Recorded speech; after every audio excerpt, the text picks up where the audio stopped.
Vamos a estar esta noche platicando con el maestro Leonel Rivero Rodríguez de la Defensa Estratégica en Derechos Humanos, Asociación Civil. Muchas gracias por tomar la llamada, maestro. Al contrario, Rodrigo, como siempre, un gusto estar con ustedes en su programa de Voces de Libertad y bueno, ahora también en Jornada por Nestora. Exactamente, Jornada por Nestora, también donde se va a escuchar esta entrevista también, gracias al compañero José, que también se ha preocupado, que es parte también de los grupos que están denunciando, movilizando, organizando en favor de la señora Nestora Salgado, quien fue detenida desde el 21 de agosto del 2013, ¿no es así? Así es correcto. Fue detenida por elementos del Ejército, Marina y Policía Estatal. Llegaron a la zona de la montaña, en Guerrero. Las Fuerzas Armadas hicieron operativos también en otros municipios y ahí detuvieron, desarmaron a la policía comunitaria. A grandes rasgos, ¿cuáles fueron los cargos y cuáles de estos cargos son aún sostenidos por la Fiscalía? Esto, obviamente, maestro Leonel, es para contextualizar la entrevista en el entendido de que quizás alguna parte del público no esté muy familiarizado con el caso de Nestora. Bueno, había cargos federales y cargos de estatales de Guerrero. El cargo federal era delincuencia organizada para fines de cometer secuestro y los cargos estatales que enfrenta es secuestro agravado, lesiones, privación de la libertad, robo y homicidio calificado. Son los cargos que actualmente enfrenta. El cargo federal de delincuencia organizada hace casi 2 años que un tribunal federal lo dejó sin efecto esa acusación. O sea, ya actualmente únicamente solo enfrenta cargos estatales. Los cargos de secuestro agravado, lesiones, robo, privación de la libertad y homicidio calificado. O sea que son una serie de cargos bastante fuertes, ¿no? Son bastante fuertes todos, en general todos los cargos son graves, salvo el de privación de la libertad, son cargos que no alcanzaría la señora Salgado la libertad condicional, tiene que enfrentar los procesos privados de su libertad. En ese sentido, y haciendo hincapié en la pregunta que hacía José fuera del micrófono, ¿cuáles son estos instrumentos ahora que se están utilizando? ¿Cuál es la aclaración que él pedía que se hiciera en términos de los instrumentos? Rodrigo, gracias.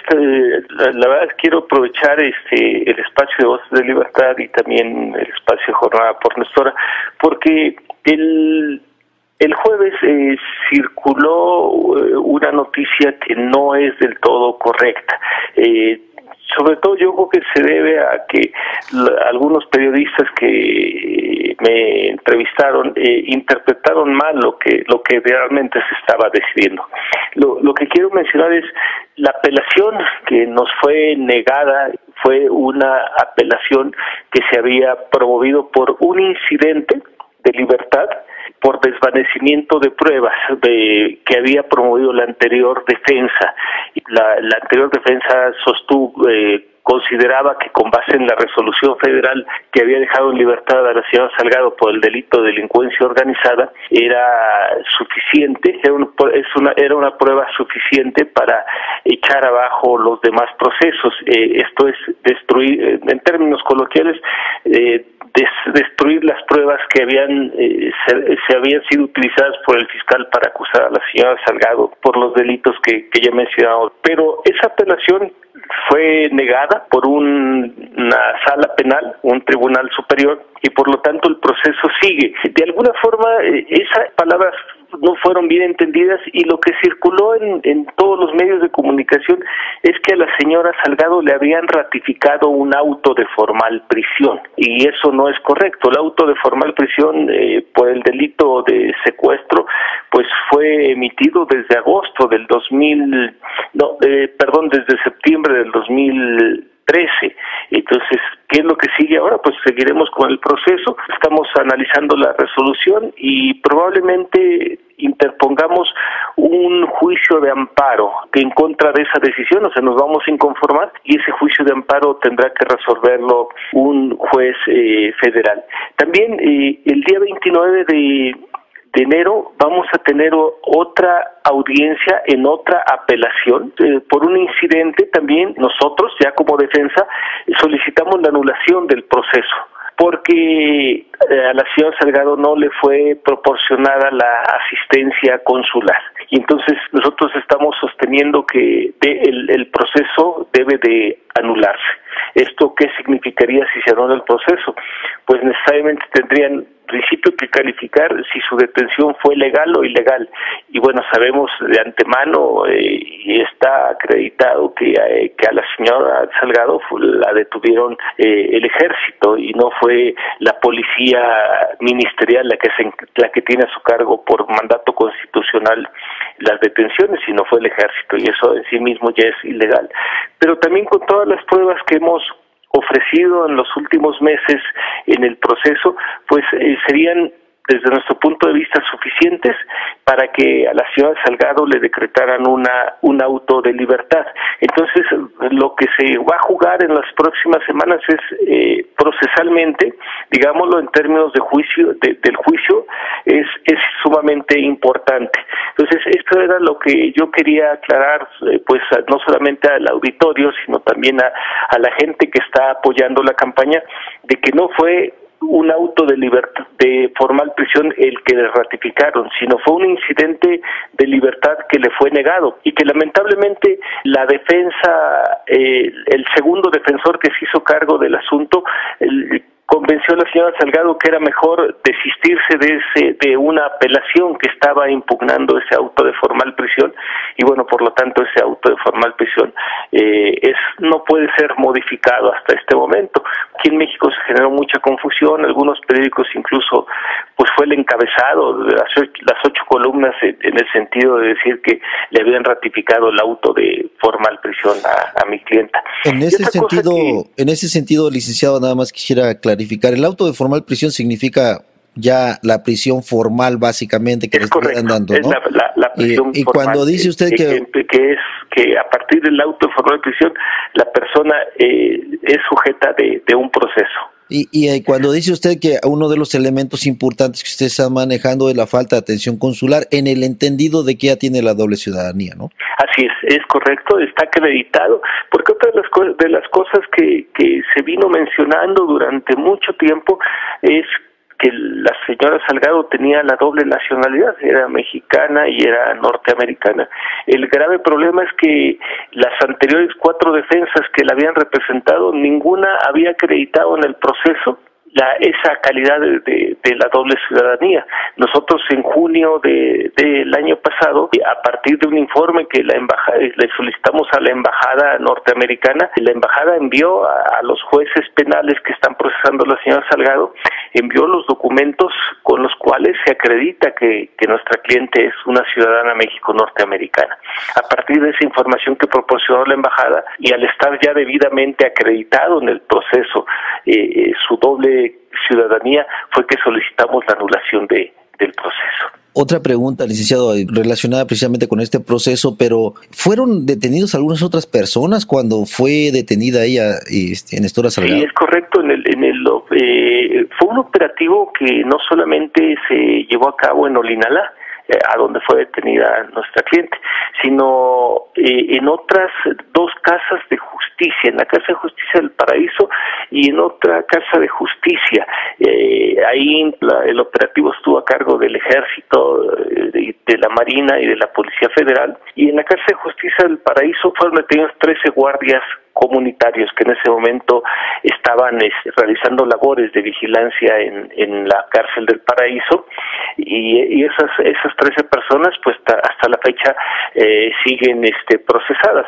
Días después fue detenido también Arturo Campos y Gonzalo Molina, pues que también en este momento están detenidos y están enfrentando cargos similares a los de nuestra clienta, y adicionalmente Gonzalo Molina pues está enfrentando la acusación de terrorismo. En el caso de ellos, digamos que si bien pues la figura de Nestora Salgado es la que de alguna forma ha tomado más preponderancia dentro del movimiento, pero todos esos otros personas eran parte precisamente de la defensa del pueblo en términos de protegerlo contra las arremetidas de los narcotraficantes o los maleantes de la zona. ¿Quiénes los defienden? Tengo entendido que en el caso de las personas que fueron detenidas en la Casa de Justicia del Paraíso, Tlachinolan, el Centro de Derechos Humanos Tlachinolan, representa a algunos de ellos, otros son representados por unos abogados de la organización Década contra la Impunidad. Gonzalo Molina tiene otro abogado también de una organización. Pues todos tienen, en este momento todos tienen una representación legal. Nestora Salgado tiene ya casi 2 años y medio en la cárcel, ¿no? ¿Cuál es la situación personal de ella? ¿Cuál es su situación, digamos, de salud? Sabemos que ha estado en alguna ocasión en huelga de hambre, tiene problemas también de salud sucedidos con antelación, incluso. Sí, Rodrigo, efectivamente, nuestra cliente tenía algunos problemas serios de salud antes de ser detenida, por algunos accidentes que había tenido y que, bueno, era necesario que ella estuviera en terapia permanente, pues para ir mitigando los padecimientos que ella presentaba. Sin embargo, cuando ella es detenida e ingresa a un penal de alta seguridad, bueno, pues ese tratamiento que ella venía obteniendo, pues fue suspendido, al igual que los medicamentos. El hecho de haber estado privada de su libertad en un penal de máxima seguridad por casi 20 meses, pues deterioró su estado de salud. ¿Por qué? Porque no le fue administrado el medicamento, las terapias que ella necesitaba de rehabilitación tampoco le fueron proporcionadas. A eso se sumó la huelga de hambre que tuvo una duración de poco más de 30 días. Tuvo como consecuencia que cuando llegó al penal de Tepepan, bueno, venía en un estado de salud delicado y que, bueno, al paso de los meses, ya tiene más de casi 7 meses en Tepepan, pues se ha ido restableciéndose de manera paulatina. No ha sido fácil, pero ha ido restableciéndose. No está totalmente sana, hay estudios que todavía aún le deben de elaborar y que, bueno, pues se está atendiendo en ese sentido. ¿Ya no retomó la huelga de hambre?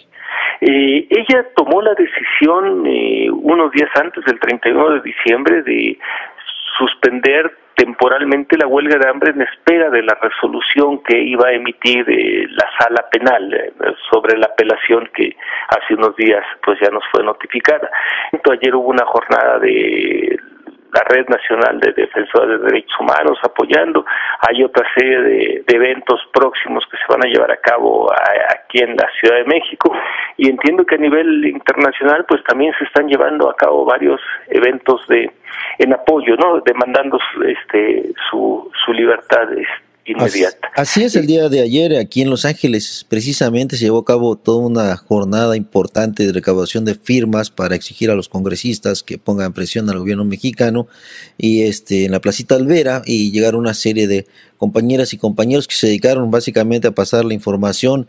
Entonces, en ese sentido, ¿cuál es el papel que ha jugado el gobierno estadounidense? ¿Cuál ha sido la respuesta que le ha dado a esta ciudadana norteamericana también, o estadounidense, como la queramos poner?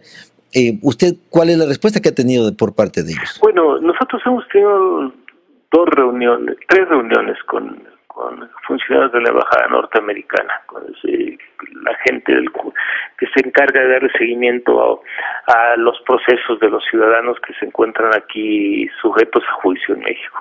El papel de la embajada básicamente ha sido visitar a la señora Salgado. La ha visitado de manera regular, cada mes. Normalmente un cónsul asiste al penal para ver cuál es su condición, y ocasionalmente, a partir de junio, que quedó ya debidamente acreditado en el proceso su doble nacionalidad, pues la embajada, gente de la embajada ha acudido en alguna ocasión a alguna de las audiencias que se ha llevado a cabo aquí en la Ciudad de México. Básicamente a eso se ha concretado extraoficialmente, y eso porque los medios de comunicación lo han hecho público, pues sabemos que, por ejemplo, a fines de noviembre, uno de los cónsules se reunió con el gobernador Astudillo, recién acaba de tomar posesión, y también se reunió con el anterior fiscal, y se reunieron. Eso fue lo que trascendió en los medios de comunicación. Fuera de eso no ha habido más acción por parte de la embajada. A eso se ha limitado básicamente. ¿El gobierno tiene una consigna de detenerla detenida?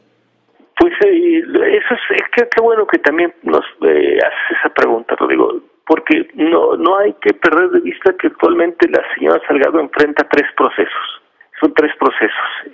Los 3 procesos son por el delito de secuestro agravado y en uno de los procesos también la acusan de lesiones. Pero hay 3 órdenes de captura, 3 órdenes de aprehensión que no se han hecho efectivas. Por alguna razón la Fiscalía no las ha ejecutado. ¿Eso qué significa? Que en el momento en que las ejecute, que las realice, haga efectivas esas órdenes de aprehensión, pues van a dar lugar a 3 procesos más, que sería otro proceso por secuestro agravado, un proceso más por robo calificado y otro proceso por el delito de homicidio calificado, que ese es del más absurdo de todos las acusaciones, porque la persona que acusa a mi cliente de haber cometido un asesinato, pues es un vil mentiroso, porque el día que él afirma que la señora Salgado estuvo presente y dirigió el asesinato de los familiares de esta persona que le acusa, pues justamente a ese mismo día y casi a la misma hora, pero aún la señora Salgado se encontraba dando una conferencia de prensa a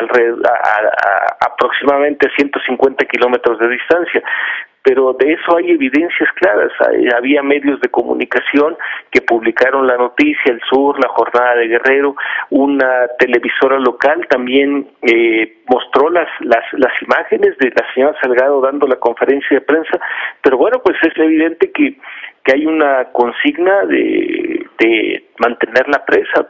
Tan es así que, bueno, por un lado los procesos han avanzado de manera lenta, y sobre todo porque pues al acusarla de haber secuestrado a gente que ni siquiera pertenecía, ya no digamos a la comunidad o al municipio de Olinalá, sino que era algunas gentes que vivían a más de 200 kilómetros de distancia, pero que por alguna razón la policía comunitaria de otros municipios la tenía también, los habían llevado a la cárcel a la Casa de Justicia del Paraíso para el proceso de reeducación. Entonces, ¿qué significó? Que cuando el ejército lleva a cabo el operativo en la Casa de Justicia del Paraíso y libera a 43 personas que estaban ahí en proceso de reeducación, pero que habían sido detenidas por diversas policías comunitarias, pues todas estas personas acusan a la señora Salgado de que ella las había secuestrado, y eso pues es totalmente también absurdo. Incluso, bueno, ahora el gran problema que enfrentamos es que hay gente que la acusó y que no vive en las comunidades en donde dijo que pertenecía, porque algunos, bueno, pues sin lugar a dudas eran delincuentes y seguramente ahora pues están escapando de la justicia. Fueron pagados por alguien, básicamente. Fueron pagados, sí, o tenían intereses a que declararan. Cosas similares sucedió con las menores de edad que manifiestan que la señora Salgado las había secuestrado, y no obstante pues, hay evidencias documentales, pruebas que en los expedientes en donde aparece que las madres de las menores fueron las que pidieron que las sometieran a un proceso de reeducación. Estas niñas y las madres han venido varias veces a la Ciudad de México, han estado con Isabel Miranda y con Martí pidiendo que se les haga justicia, exigiendo castigo para nuestra cliente. Y sin embargo, cuando han sido citadas para que vengan a la Ciudad de México a declarar, a ratificar sus declaraciones, no han venido, bajo el argumento de que no tienen dinero para viajar a la Ciudad de México, lo cual es totalmente absurdo. Sí tienen dinero para venir a hacerle el juego a la derecha, y por otro lado dicen que no tienen dinero para venir a declarar. El hecho mismo de que las 3 órdenes de aprehensión no se hayan ejecutado, pues significa que no otra cosa más que el gobierno está alargando y administrando los procesos. En cuanto a esas órdenes de aprehensión que no han sido ejecutadas, nosotros como defensa promovimos un juicio de amparo impugnando la legalidad de esas órdenes de aprehensión, y pues nosotros esperamos que en unos 2 meses ese juicio de amparo sea resuelto y mediante ese juicio anular esas órdenes de aprehensión. Una cuestión más que quiero que quede muy precisa para evitar confusiones. Todos los procesos que enfrenta la señora Salgado son procesos del fuero común, o sea, son procesos estatales. Esto es, el gobierno federal en sí mismo no tiene ningún tipo de participación, o sea, no depende del presidente de la República, no depende del de la Procuradora General de la República, el determinar que la señora Salgado salga en libertad. O sea, estos son delitos locales, y es Astudillo, el gobernador Astudillo, o el nuevo fiscal Javier Olea, quienes sí tienen intervención a quien se debe, digamos, de presionar, al igual que al presidente del Tribunal Superior de Justicia de Guerrero. ¿Quiénes son las personalidades que se deberían de presionar, en el entendido de que, como en otros casos en los cuales hemos tenido el honor de trabajar de forma conjunta, por una parte hay un proceso, una defensoría, digamos, muy apegada a toda la legalidad, y por otra parte hay una presión política de las organizaciones populares o nuestros grupos, nuestra gente que participa en muchísimos lugares, no nada más de México, sino de aquí de Estados Unidos, de otras partes del mundo? La pregunta que hacía el compañero José era: ¿a quién tenemos que dirigir la presión política en este momento? Al gobernador Héctor Astudillo, al fiscal Javier Olea y al presidente del Tribunal Superior de Justicia, Robespierre Robles.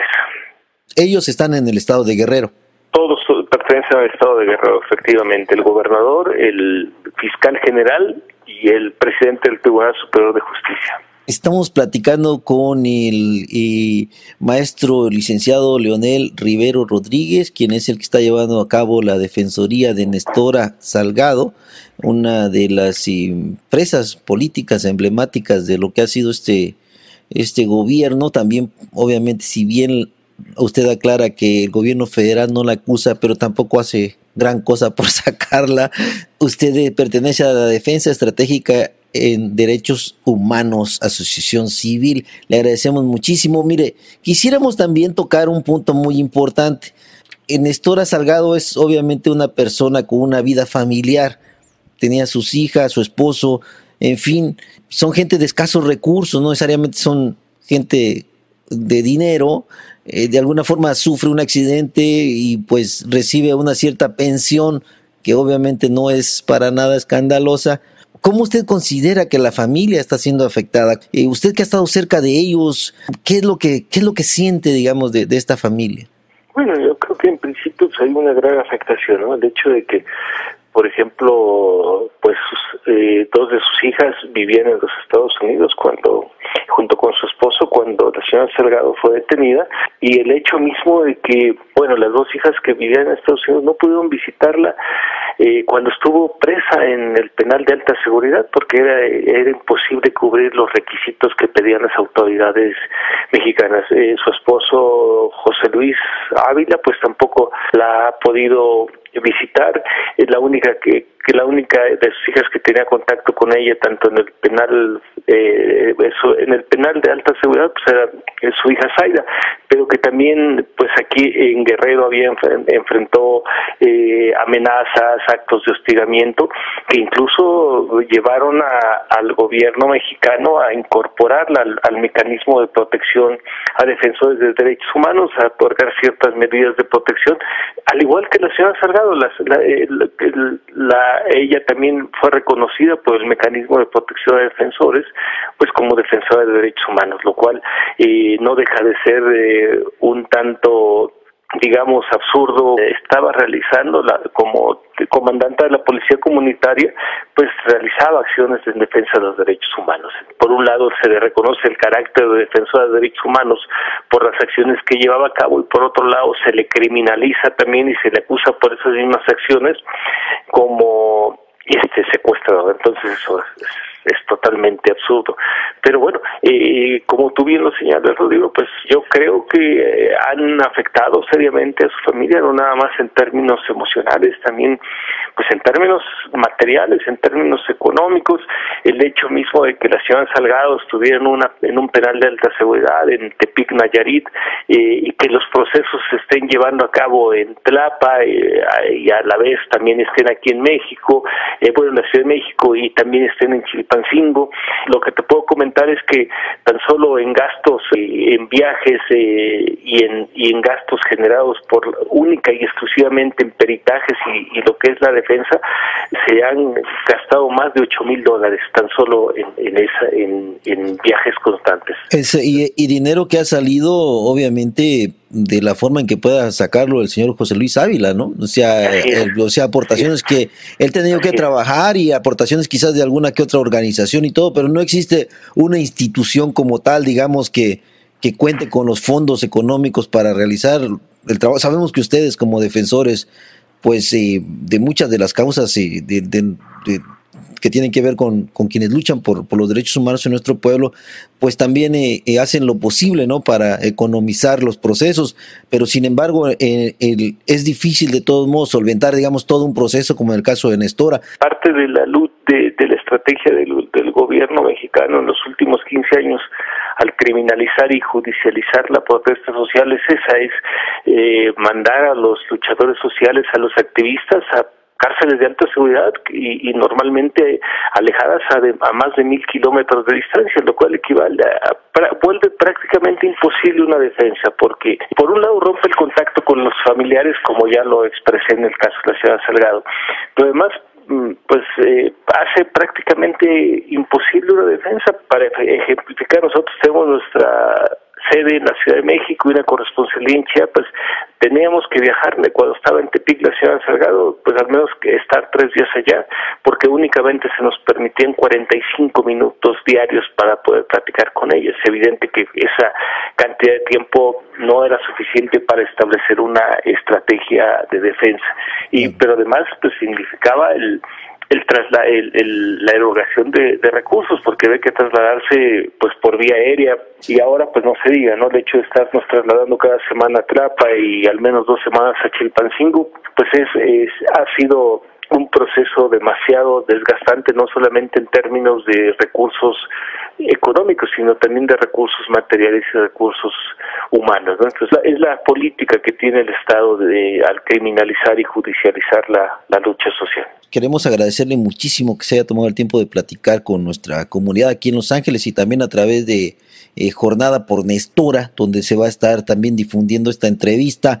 ¿Qué sería lo más importante que usted quisiera que se llevaran en la mente aquellos que están escuchando esta plática con usted, licenciado Rivero, que es el defensor en este momento de Nestora Salgado? Sí, Rodrigo, yo creo que es importante que estamos viviendo unos días cruciales. Yo me atrevo a decir, estamos en un momento jurídico importante. La anulación del proceso puede cambiar el rumbo de toda la fase legal, pero también la presión política puede obligar al gobierno del Estado a tomar otro tipo de acción.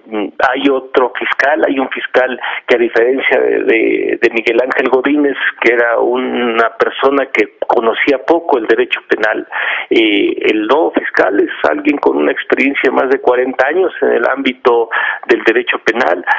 Han hecho alguna declaración el gobernador Héctor Astudillo, al menos en un boletín de prensa que salió publicado el viernes en diarios del estado de Guerrero, diciendo que había exhortado al fiscal para que analizara las acusaciones y bueno, que actuara conforme a las atribuciones que tenía, ¿no? O sea, creo que es importante en este momento que se genere la presión, que no se deje de la movilización, porque estamos en un momento importante, vuelvo a reiterarlo.